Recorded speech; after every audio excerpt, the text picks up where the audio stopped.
Hello, everybody, and welcome to Live on Mars. I'm Alex, CEO on MarsBased here. And in today's episode, we bring you Keyven Ferland from La Web Shop, a Canadian development shop that specializes in Shopify and e-commerce nowadays. But they started as a design agency. He started as a design freelancer back in the day, more than 10 years ago. And we go through the highs and lows of entrepreneurship when running an agency. How did he start? How did he find his first customer? What was his first project like? What technologies did they use in the past? What technologies they use nowadays? As I mentioned, there's a lot of highs and lows of entrepreneurship. We mention a lot of them in our episodes, especially when talking about the fuck ups that we've done as a company. We're working without a contract, maybe stretching a little bit like the projects because we wanted to err on the side of quality, and that ended up costing us too much money and some stuff like that. That's part of what we comment on this episode with Keyven. It's very good to be able to interview people on the side of services because, as we mentioned, we've done this more on the Spanish version of the podcast, where I've recently interviewed 3 or 4 owners of agencies, and we are having different kind of conversations. Not so much the usual VC-backed companies that, they sit on a pile of money and then they run out of money and they have to fundraise again. So the narrative here is a little bit different. We are entirely bootstrapped, as you know, as a company, as MarsBased, but also these Canadian guys are also bootstrapped. Most agencies are bootstrapped. There are very few reasons why an agency wouldn't be so. But we discussed this and the advantages and also the disadvantages of running agencies, because all that glitters ain't gold in this case. And even though it seems like we got all of our shit figured out, I can tell you there's a lot of shit that's yet to be uncovered, and we don't always share on social media. So let's jump right into the question of the day. In this case, we want to know, who was your first customer and what was your first project? There's always fine stories behind that. There's always, funny contracts or lack thereof. There's always some sketchy clients and some really, really intricate stories as to how to get involved and to get the business started. We have talked extensively about our first clients here at MarsBased, and we do so in every second episode. So we want to hear from you. Give us the answers in the comment section down below if you're on YouTube, or share them on social media, if you will. We also want to wish you a Happy New Year, because it's the first episode of the year. And in a very few days, we'll be sharing what's in store for MarsBased, what's in store for Startup Grind in Barcelona. So if you want to stay in the know, subscribe to our newsletter, join our Slack community, and also it would be very, very helpful, as per usual, if you rated and you reviewed this podcast on your favorite podcasting platform, and you share it with your friends, because in 2023, it was extremely, extremely helpful. We reached 20,000 downloads last year. So this podcast is growing, and it's big thanks because of you. So without further ado, let's jump right into the episode. Keyven, welcome to the show. Comment ça va? I'm pretty good. Ça va très bien. Thank you, Alex. Good to see you. To give some context to the audience, we had an exploration call because our common friend introduced us to discuss potential projects in Shopify, Ruby on Rails. We are like-minded agencies working. You guys specialize more in Shopify. You're based in Canada, and he thought it would be a good idea to chat. Actually, he's been on the podcast as well, so I encourage our listeners to go check that episode out. It's more on the technical side, but today I wanted to give voice to another super interesting company, and we've been recording episodes with bootstrap companies, agencies. I'm finding this niche to be super interesting for our audience, and so welcome again. And maybe you want to introduce what your company does. What does La Web Shop do? Yeah, thanks. That's a pretty good idea to make that interview. At first, when you asked me about it, I was like pretty excited, because even if we are like on two continents, I mean, our reality is pretty similar. So La Web Shop is a a company founded in 2010. I was a web designer at first, and I just had like too many projects to do. So I started hiring people to help me out. And now the web shop is 26 people, 5 teams, building websites, e-commerce. We connect platforms, and yeah, we have like a small team of marketing for e-commerce companies and brands. And we are having like a lot of fun doing it here in Quebec, Canada, the French province of Canada. Politics aside, because we might have another thing in common because we come from Barcelona, and so. But this is not the topic of the episode. One, we've got many similarities, but you guys started earlier, and so 2010. I don't know the situation of Canada, but it was pretty rough in Europe, right? We were in a deep crisis, especially in Spain, and so it was only for the crazy to start a company and to become an entrepreneur. As a matter of fact, we started in 2014, even though we kind of like noodled with a couple of projects in 2000, late 2011, 12, didn't kind of become anything. And because we didn't know how to play out with products, we didn't know how to create companies, we just created an agency and we said like, hey, let's just develop shit for other people. The others are going to figure out. The others are going to do fundraising, sales, product, marketing, strategy, and whatnot. We'll just help them with technology, right? What was your first project like? Do you remember the first project? And you got any funny stories with your first projects? I think I might like go back a little in time. In 2007, actually, when I went freelancing because I was working in an agency in Quebec City, like between 2004 and 2006. And after that, like my girlfriend, she got pregnant, so we decided to move up north where we were coming from to be closer to our family. So in 2007, I was freelancing, doing web design and slicing PSD in that time. I don't know if you remember, but there was like a website where you could like hire people to, you just like upload your PSD, Photoshop, and then they send you back the HTML, CSS files at that time. So I was doing like the Photoshop files and the slicing part of it. So and the first project was for a company here that was it was a pretty big retail company here in Saguenay. In Quebec, the company started like in 1980, I think. It was a family company. They had like 10 or 12 stores. So it was my first project. It's called Mudchuck.ca. You guys could see it. They are like pretty big, but it was the first project that I did. I think I sold it for like $5,000, and I did it all by myself, which was like kind of difficult, kind of hard to do because like there was like a lot of things to do. But yeah, at that time, 2007. The first one without like any CMS behind it, just HTML, CSS, and mockup, so and design, web design. So yeah, because and the reason why I started doing freelancing at that time wasn't because I wanted to do it or I wanted to be a digital nomad or something. It was more because like I sent out like 25 resume to companies around, and they just didn't know what the web designer was doing. So they all asked me back, do you do a logo or infography or like any other stuff? I was like, no, I design websites. And they were like, but we don't need web designers for that. When they build websites at the time, it was only like programmers or and yeah, so that's why I went freelancing. And after that, yeah, the first year was pretty rough, but it started going pretty well after that.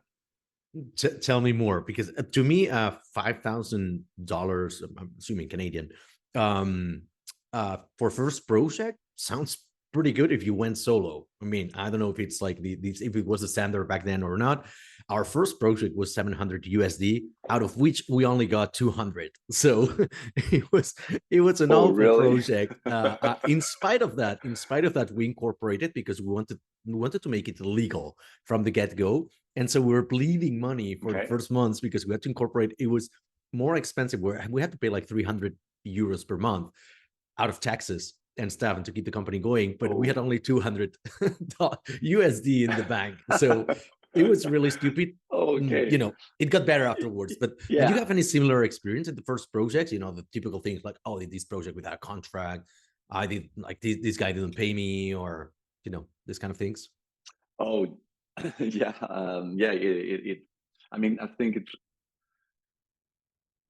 I won't say it comes like every year, once a year, but there's always one client that uh, they played a card that they just, I don't know, they didn't understand, or they I don't know. So and you start like arguing or sending like emails back and forth, and after that you just like, okay, whatever. I mean, like these guys probably is doing it like a lot of times. So we just like, I just moved to something more important. But yeah, I think the in the early days, uh, I mean, actually, the $5,000 project that I did about for Marchak was like the first big one. But I did one for a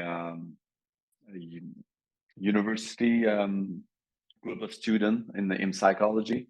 I think it was for $300. But I mean, I still had a job at that time, so it was only to buy booze, I guess. Well, that's quite a lot of booze, unless you live in Sweden, which amounts to couple pints only. One of the things I wanted to talk more about Shopify, because obviously I think in 2010 Shopify was still not around, and so maybe did you specialize from the very beginning? Like how did you find the thing that you wanted to specialize on? I'll give you some context, right? So because we didn't know, and we didn't know any better when we started. We were like, we're gonna do only one thing and do it pretty fucking well because we're only three people, right? And so we chose to do web development in Ruby on Rails. And so coincidentally, we started also using Angular because one of the first projects required a lot of JavaScript. We were like, yeah, fuck it. I mean, React was not a thing, and Angular was about to be stable. And so Ruby, my two co-founders, they had been working with it in the previous company, so it was an easy choice, right? How was Yeah. this choice for you guys? How did you kind of like narrow down on what you wanted to do? How did you find out where was your product market fit? Yeah, and at that time we specialized in WordPress development, um, and the reason why I went to with WordPress because the I don't remember the name of the guy, but once when I was freelance, a guy from Montreal hired me to do web designs for product. He was a web developer, and he was building websites with WordPress at that time. Even if WordPress was more a blog CMS, he with his project, I realized that we were able to do uh, mostly whatever we wanted with the framework and with WordPress. So once I hired Philip, the first web developer at the web shop, and Philip's still working with us 13 years later. But Nice. yeah, he was yeah, it's pretty cool. Actually, we there's a pretty funny story because I'm from Canada, so I play hockey a lot. So I went to play on the afternoon. I went playing hockey. Like it's like you just like pay $5 to go play with, you don't know with who. You just like people that goes to the rink and play hockey. So I went there, and in the room after the game, I start like talking with the guy and with the guys in there, and Philip was there. So he was a skateboarder, like kind of type, same type as I was, but he told me that he was studying web development, and he was needing he was searching for a place to work after school, which was like in a couple of weeks later. So I told him to come by the house because I was still working in my basement at that time. So he came by the house. We talked about what were the project and everything, and that's how it started. And for 6 months, he was coming every morning at my house, and we were working on my basement with the kids around. It was pretty neat. But yeah, so I chose WordPress at that time because I needed something to make sure that we were able to give our clients a CMS to manage our website without like having to code too much. So that's why we went that way. And the SEO was pretty good because it was a blog platform. So for every website that we built, the organic part of the semantic was really neat. So it was good for our clients, and it was more like, I think it was a smart choice at that time. And we became a WordPress specialized company in Quebec, which helped us out to win a lot of project and contracts out of that. And when did Shopify enter the scene in your story? It came pretty late. I, I think the first website that we built in Shopify was probably like in 2017, 2016, something like that. Because in we we had a pretty rough experience with some clients in 2013, 2014, where we built a custom e-commerce platform with Ruby on Rails and Spree Commerce and Solidus. At that time, we started with Spree We'll talk about Commerce and that. after that Solidus. and and it was pretty rough for our clients, for our teams. But we love the tech, but it was like cost a lot of money, and it was hard to maintain and after launch and everything. So in 2016 or 2017, I don't remember, we built our first website with Shopify because it was like it was I don't know, it was more easier and faster to go online for a client, and then we could have them like to bring more customers and make more revenues. And when I sold the company in 2020 to a retail group here in Quebec, uh, they needed like of their e-commerce website to be moved to Shopify. So that's where we had like a big turnaround where I don't know, we probably built like 50 55 Shopify's website since 2020. So that's where it became a bigger part of our stack. Funny that you mentioned Spree Commerce. I didn't want to go into that, but yeah, that was our first. Maybe it must have been like the second foray we had into e-commerce, because our first project was also must have been 2015, probably 16. I might be wrong. With Shopify back then, when Shopify was super static and it was good. It had Yeah. like the APIs were good, but kind of like if you had to change anything from the checkout or some of the critical screens, you couldn't do it. It was super enclosed, and it was hard to modify, right? And so Yeah. this German company that is called Zaptails, which is a company that we had on and off since 2015. They built a platform. They had built a platform, an MVP that didn't scale.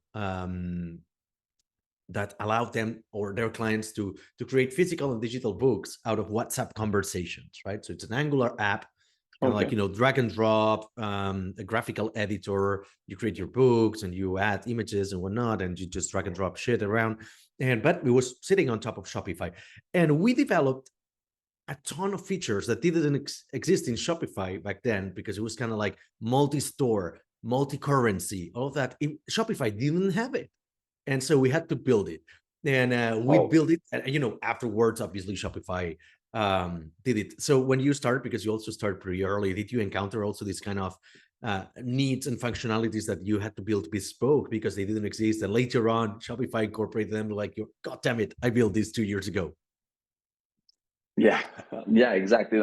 Mostly that's why we didn't go to the Shopify road like pretty early, because we were a company that that was striving to build website, like custom website, like the user experience till the backend experience. So we really wanted to have like to be hands on, like on everything, every functionality. So, and I think like it took probably I think it took 5 to 6 years. So 2010 till 2016 to really start to using like and be more a studio where we integrate functionalities and platform that were like more like yeah, they were more like complete for our clients. But before that, like like you said, there was like there was basic stuff for our clients, but I mean like everything was custom. So is that's why we stayed with WordPress, WooCommerce, Ruby on Rails, and Spree Commerce for a long time. It was hard though, because like every time we need to build something from scratch. But I think that's where we got like pretty resilient and creative with the budget that our clients had, to make sure that we were able to build great websites. And most of them we built they stayed online, and before the redesign, they probably stayed online like for 5 to 7 years. So I think we I think we kind of did good at that time with what We we had. didn't. Oh yeah, we didn't quite specialize in Shopify until like 2020 or 21, because up until then Shopify wasn't that popular. I mean, maybe it ranked number 4 or number 5 in the world, and but in 2014 definitely was number 10, right, or number 15, behind all of this you mentioned, behind Magento, behind PrestaShop, behind all of these other options. And so whenever we had a potential lead for a project and it was e-commerce, we know it was a battle that was already lost. If we mentioned Shopify, nobody wanted it. Yeah, Everybody was like, "What's Shopify? Why is it that expensive? Why can't you do Magento or PrestaShop and whatnot?" So it was a very uphill battle. Seems like you guys, because you mm, were also using WooCommerce, right, and Spree Commerce, so maybe yeah. Spree Commerce was not very popular though. So how were you No, how are you selling this? Maybe WooCommerce was more of a standard choice. So for people who didn't have a clear understanding, maybe they wanted a PrestaShop or Magento, did you just decline the conversation, or did you accommodate it, or what was yeah, the strategy then? yeah. I mean, the strategy. I mean, you probably noticed that like being able to sell my first website at $5,000 like in 2017. I think I'm a pretty good salesman. So I mean, my team were like at the time, Fred Boivin, he's now working, like he's an engineer in Shopify. But at that time, he was coming out of school, and he was pretty passionate about with Ruby on Rails, and he's the one in 2013 that found Spree Commerce and told me we need to build an e-commerce website with that technology. And when I went to the client, I mean, in 2013 here in Saguenay, which is like 5 hours north of Montreal, like it's pretty country, like it's a part. I mean, like I think there's like 200,000 people like in the city and around, so it's pretty small. So um, the tech discussion at that time wasn't like the first thing that the clients wanted to hear. They wanted to make sure that the design was personalized. They wanted to make sure that it would be easy for them to manage and be able to have like um, people coming to the website. So they were pretty confident on my behalf, and making sure that the technology that I proposed was a good one. And I convinced them to go with e-commerce. It wasn't hard actually. So we probably, I think, between 2013 and 2016, we probably built 6 to 7 e-commerce platform with e-commerce, and I think there's still 2 of them that are still online right now. So it's yeah, it worked well. But I mean, the part where it was difficult is just that for e-commerce and Solidus after that, if you guys, I mean, I think you work with it. You need someone to always like work on the code, always work on the optimization, and for small businesses, that's a lot of money to just put on maintenance, and they want to put money to get money back. So it was that's the part where it was pretty hard with our clients, because they didn't want to put money like every month to make sure that uh, the code stay clean, that the website go as fast as they wanted to go. So um, so that's probably why once Shopify became bigger, we just, it was like just a smart move to move to Shopify. Actually, so is there any, any reason outside of, well, technology? Of course, you mentioned these other two alternatives to Shopify. They were not that great. We always found that the open source Ruby on Rails projects for prepackaged software, namely CMSs, e-commerces, ERPs, and stuff like that, they're okay, but they're never great. They were never great for enterprise. They were never Yeah, great for big projects. They were good for small projects, right? And usually it was 1, 2 people maintaining them. And we tried them all. Like I remember we tried them all. We did some comparisons back in the day when we were starting the company, because obviously people wanted an alternative to WordPress. And we couldn't find any. Like the closest one we found was Locomotive CMS, right? And back in yeah, the time, it was not that great. It has become something pretty good over the years, but back in the time it was not that great. Same with the e-commerce solutions. But luckily, Shopify became something like exploded. All of a sudden, yeah, Shopify was everywhere, became one of the biggest companies on earth, and it still hasn't debunked the myth of Rails doesn't scale. Like, look, you got the biggest e-commerce platform in the world is built with Ruby on Rails, and it scales too. But anyways, I'm digressing here. So basically, any other reason besides technology and maybe your physical proximity, even though Canada is fucking huge, but does it help you to get yeah. more projects Shopify because you're Canadian and they are Canadian too? Um, yeah, I think maybe I think the companies were more confident like in the early days. I mean, not the early days, but I mean like just before Shopify, just before 2020, before it became bigger, like in the States or in Europe. I think the companies at that time were more confident going to Shopify because it was a Canadian company, so it was easier for them to trust it. But um, for, I mean, now I don't think people, I mean, most of our clients don't know that Shopify is Canadian, so I don't think it helps. It helps us like a lot. And I mean, like maybe if I mean, there's an office in Montreal where uh, I can go, but I mean, like our sales representative or the agent that we have at Shopify, I mean, they all work like remotely, so sometimes I don't even know where they are in the world. So I don't think it really helped us get more customer now, or it's easier to convince them. It's just the platform is just pretty solid. I mean, it's really solid. So it's a I mean, every time I launch a Shopify website for a client, I mean, I'm pretty jealous of the back office, the admin, the way the reports are coming out, and I mean, uh, I think I'm probably gonna build my own e-commerce just to have like a couple of sales every week, and just having fun with it. And you know, it's a pretty fun platform to work with. What are you gonna sell?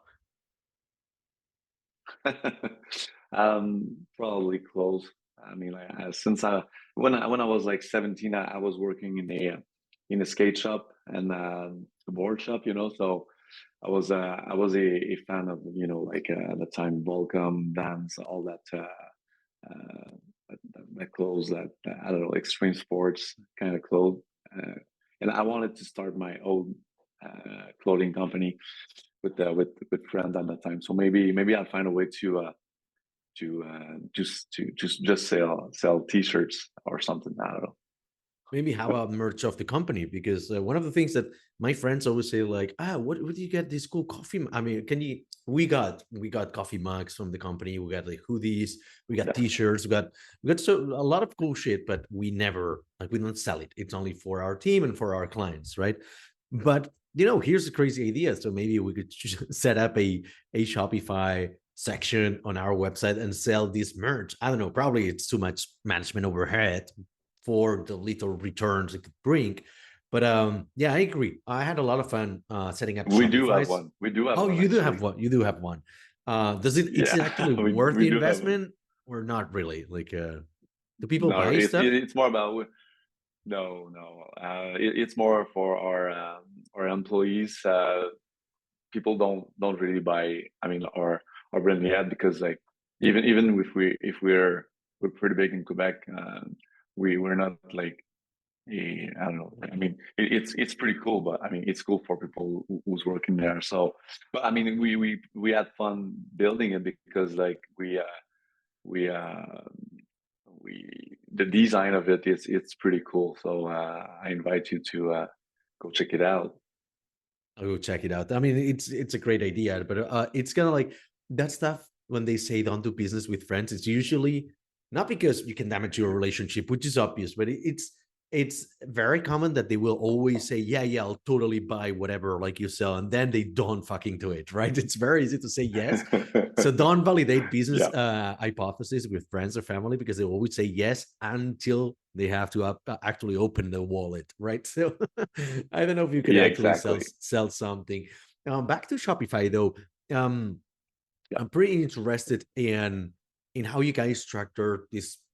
I don't know if it's a pivot actually, right? So you started doing this design for websites, then you did bespoke applications, then you kind of specialized in e-commerce. Whereas for us, for instance, it's something like it's really small in the company. Normally, we still stay with the bespoke applications and team augmentation for big corporates, but every now and then, like once, twice a year, we get one or two Shopify projects just because it's built in Ruby on Rails and there's nobody else doing it in Barcelona, or maybe they're like there's a couple other agencies, but they're not either that well known or great. And but it's not a big business line for us. However, we know there's a ton of potential.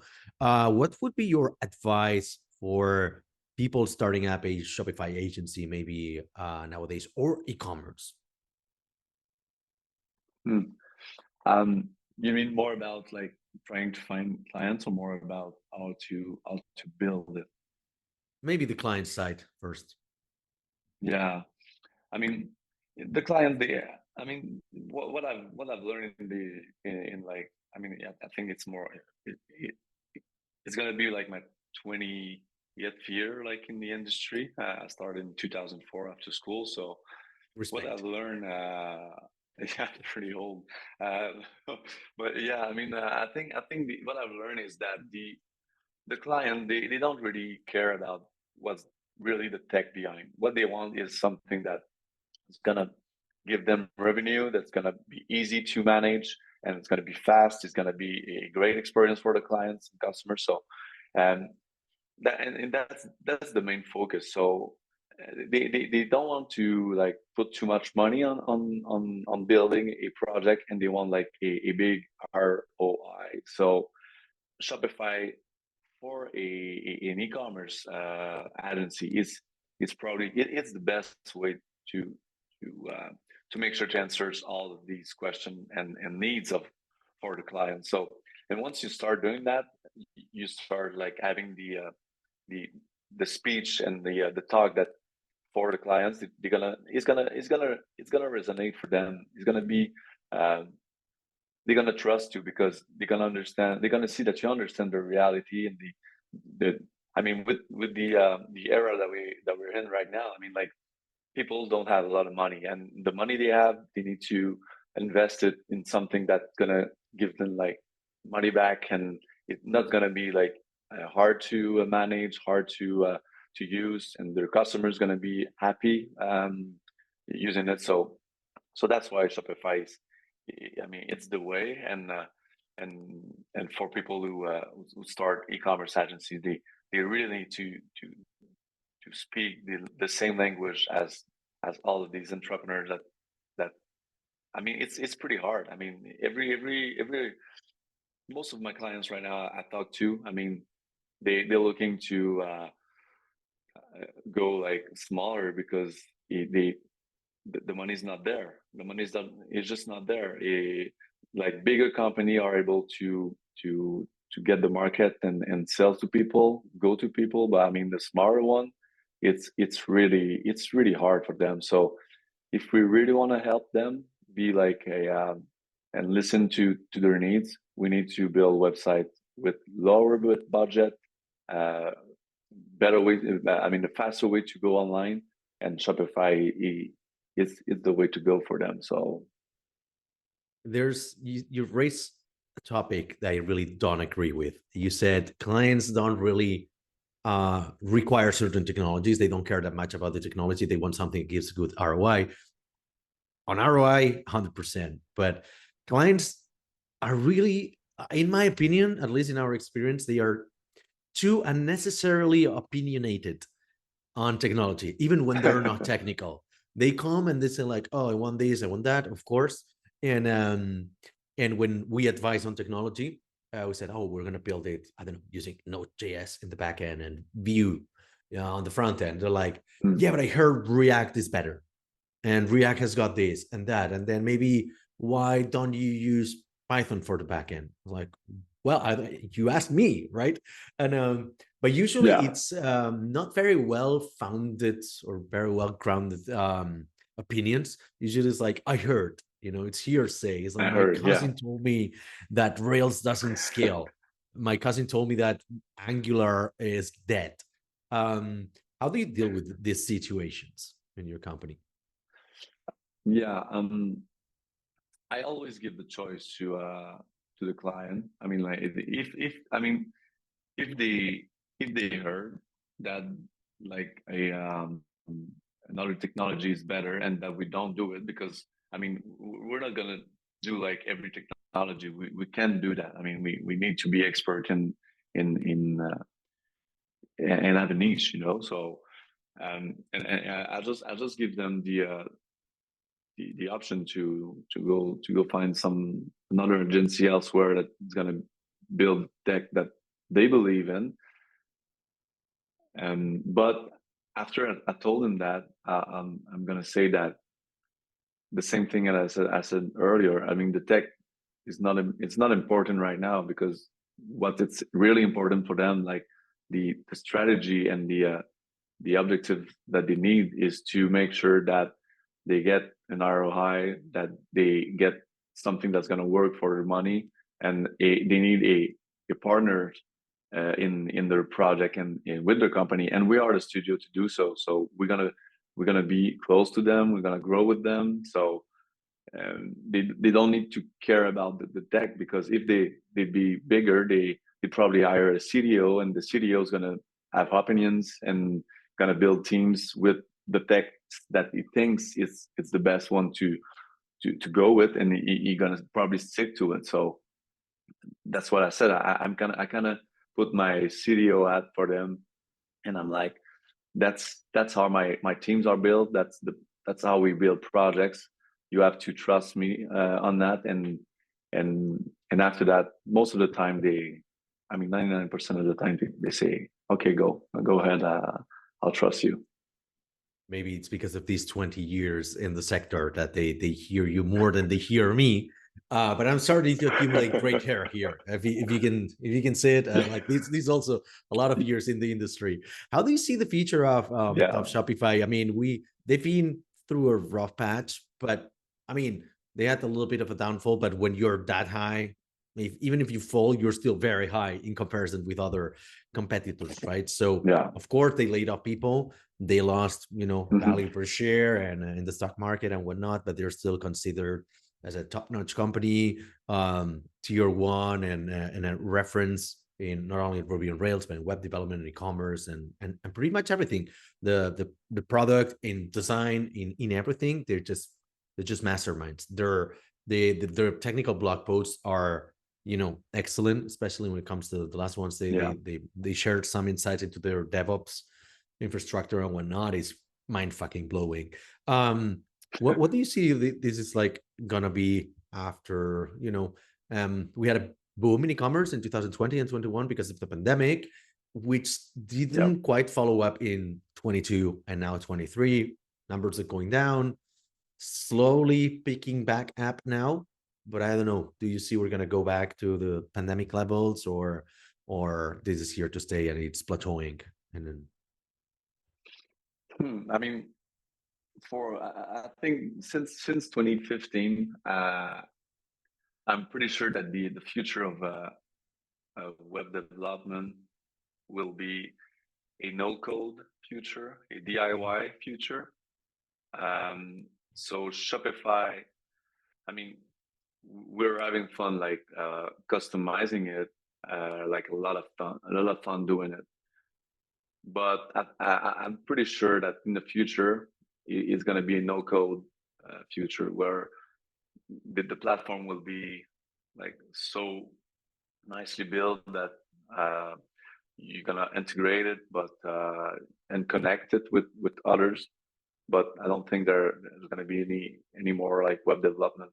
So from that, I think that Shopify is a company that is really it is in a really good spot because of the quality um, of all the functionalities and all the last development that they did. The B2B part is getting bigger and better. Um, their their app store is getting like really nice too. There's really nice functionality there that you can add for your clients. So because all of that, I just think that right now it's probably like more of a calm period or of time or a calm era. But I mean, in 3 to 5 years, they're gonna be number one, and I mean, they're probably gonna integrate AI at some point where you're just gonna like give better experience for your clients. I don't think why they shouldn't do it. I mean, they're probably gonna be the first ones to do so, and once they get there, I mean, it's gonna be like yeah, I think it's gonna be pretty huge. So I don't see any competitor like being able to. I mean, I don't think Magento, I don't think BigCommerce, WooCommerce. I don't see any other competitor, or even like Wix or Squarespace that had like uh, e-commerce section or a part of to the platform. I don't think. I mean, it's in my mind they freaking number one, and they're gonna stay for a long time.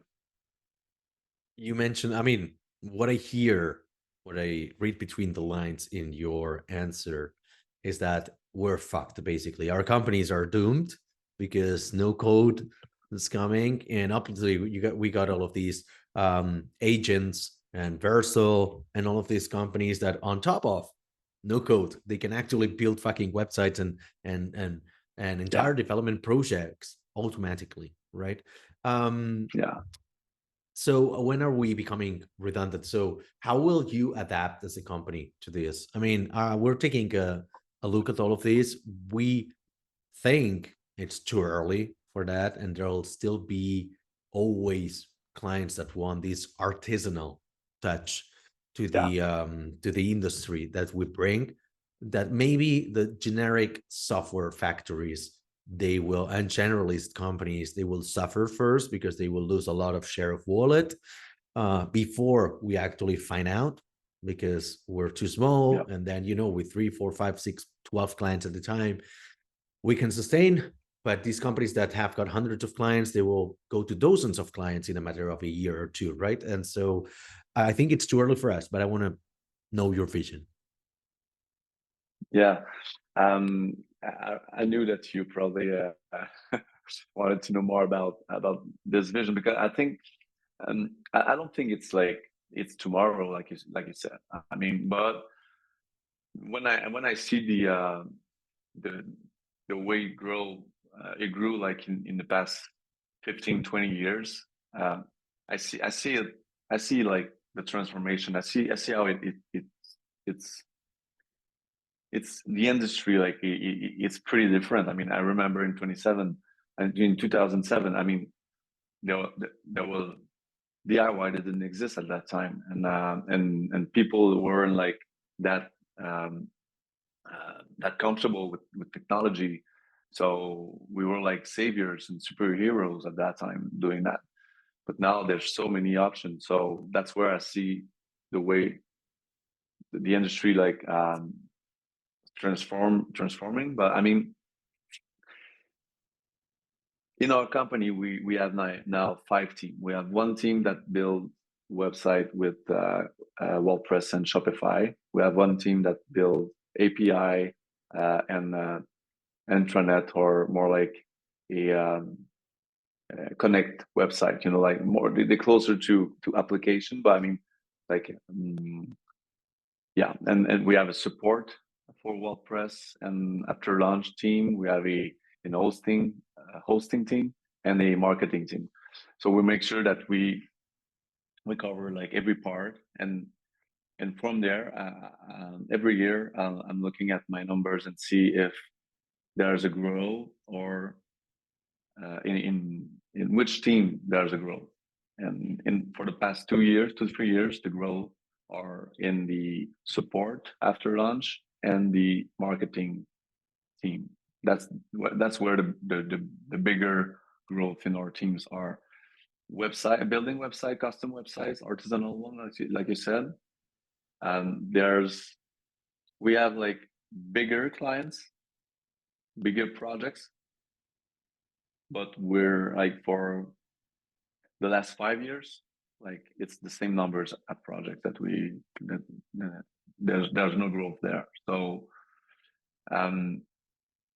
looking at the numbers, at the data,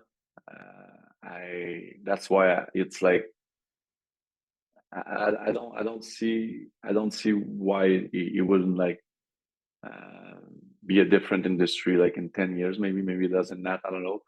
But I have so many people requesting like our help to help them build a website with Wix, Squarespace, Shopify by themselves, and they just want someone to answer the question. So we're more like a like coach, or given like maybe if we had class like how to build your website yourself. I mean, we don't want to go there, but I mean, there's a lot of people coming to us asking for help to do it by themselves. So hopefully I mean, I'm a web designer at first, so hopefully it's gonna last forever. But I looking at the data in the past years, I don't think it will. Yeah, the good thing about these kind of projects, I mean, the prepackaged software, namely CMSs and e-commerces and similar tools, is that there's a huge part of the market that is self-service, right? So it's people who just install that software themselves and then they request help, right? So you can actually service them by creating content on your website, hosting webinars, having these downloadable PDFs and whatnot. And you will attract them here in an early part of their business voyage. But you also get the other ones that actually need the help in the end-to-end solution, right? So they need to conceptualize the application, to design it, then to pick up the best e-commerce solution, installation, maintenance, and whatnot. So all the end-to-end solution, as I was mentioning. What are you like? Are you going to change your marketing efforts because of that, or are you going to focus more on these, because I think in 2-5 years, everybody will more or less be able to install stuff on their own. There'll be less help me to do Yeah. 100% of a project because it will be so easy. Like Shopify could be, it's Hmm. kind of like WordPress. Pretty much everyone can install a WordPress right now. It's just 1, 2, 3 buttons, a wizard. Yeah. Shopify too, in a sense, but maybe it's not as popular. Maybe it's perceived as something much more technical than a blog or a WordPress, right? Are you focusing your marketing efforts on that, Yeah. or what is your strategy for next year? Yeah. Yeah. Our marketing strategy is more. I mean, we're since 2020, we're not calling ourselves an agency. We're calling ourselves a studio because Nice. we're like the extension of a of a client. So because in the future, I mean, if I had like another company in any other industry, I'd probably hire like a designer, a web developer, and a copywriter. I mean, I'd probably build my own agency in house because I want people to be able to work on my platform, on my web part of the company, like every day. So, and I don't want to pay too much money to people that don't understand my reality. So, I think that from there I'm pretty sure that there's a lot of companies that's moving there. I mean, I have clients now that they they they send us their web design, their markups. They build themselves. They have a designer in house, and they're like in the automotive industry that they're selling cars, but they still have a web designer that is pretty good, and and we get their markups with Figma or XD, and they, I mean, it's pretty well done. So more and more, we need to adapt our companies, our studio to where our clients are. So that's why our marketing strategies are built that way. So we're the marketing team that you don't have. We're the web development team that you don't have or that you wish you have. And maybe and that's why our support team is pretty good too, because a lot of clients they got like this big WordPress website, and after the launch, the agency just left them there like it's a one night stand, you know. So we're like, no, we're gonna marry you, we're gonna take care of you. So and they like that. Even if we didn't build a website, we still want to support them and make sure that they get everything done correctly. So I think it's more about being able to adapt to our clients and making sure that we hire and form people the way that our clients evolve and need. Awesome. So, time for the last two questions. One of them is pretty short, but this is a signature question of the Yeah. podcast, right? Everybody gets to answer these, and it's pretty uncomfortable, but it's the price you have to Okay. pay for not preparing for this, because nobody prepares for these podcasts. But we want to democratize failure and fuck ups, right? So there's a lot of technical fuck ups in the industry, and I've shared tons of them in this podcast. What is the biggest technological fuck up you've done with your company, and quantify it with money? So how much money was lost there? Hmm. Everything was bright and shiny Oh until yeah. now, but now you get Yeah. exposed. The worst part. Yeah. I mean, I'm gonna say I'm gonna be like I'm gonna go the really honest way and like really I said that I sold the company in 2020. Actually, a group just like got me out of shit. Really, I mean, we were in 2017. We were 32 people. Or what the project that we built in 2017, because I think we went from 13 to 32 people in 2 years, 2015 to 2017, and the foundation of the agency, like they just weren't there. So the most of the project that we built at that time, uh, it was pretty bad quality. Not enough code review, not enough quality insurance, not enough tests, not enough we weren't listening to our client, and we didn't implicated them in the project as much as we needed at that time. So like there was a lot of project that went like I mean we lost money, and we lost money like it's close to $1 million. So it was that was a lot of money, and that's probably where I got my gray hair. And yeah, it was hard. And after 2017, what I did is I said, okay, I need to move back to where I come from, like in 20 when we were a small team in 2020 and 2010, sorry. And that's where I scaled down the company to 8 or 9 people in 2020, in 2029, sorry. So I mean, 13 people, 32 in 2 years, and 2 years later, back to 8, 9 people. But I mean, like the downfall of it was like extremely stressful on me, on my family, on the employees. There were times where we weren't able to even give money to our employee, like for 5 to 6 to 7 weeks. I mean, the some people left, some people stayed, some people are still working beside me. So even if it was really hard, but yeah, that's probably the two biggest and hardest year of my life. And hopefully I won't see that again or live that again. And in 2029, I went for a pitch to get um, a contract where we needed to build two websites, Show sur Pop and Chlorophyll. It was like in Deschamps in Quebec, so it's like 3 hours north, 2 hours south of where I live.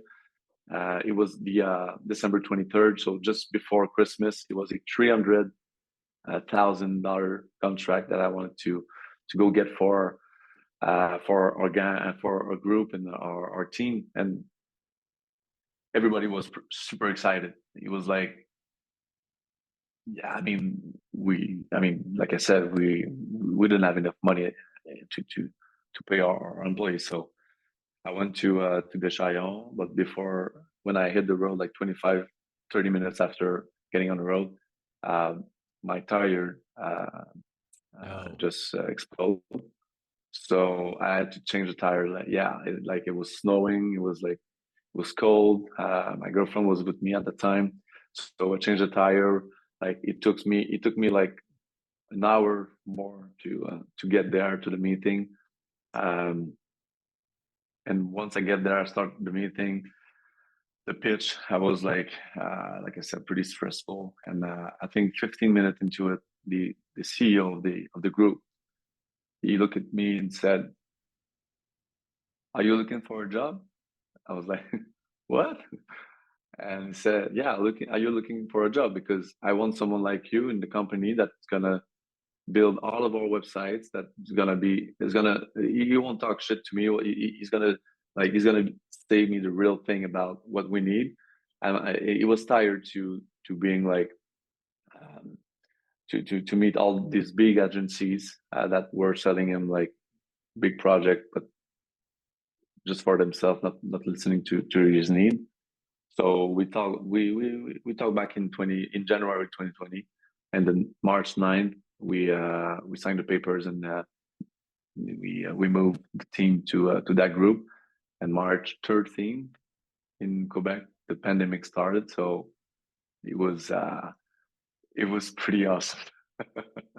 wow. I mean, that was definitely a very uh, big emotional roller coaster, right? And I appreciate the honesty. I think the podcast episode alone, this answer alone has been worth the entire episode. So we very rarely get this level of honesty in this question. We always, I mean, mostly we get bullshit like I hired the wrong person. There's like everybody hired the Oh wrong yeah, person.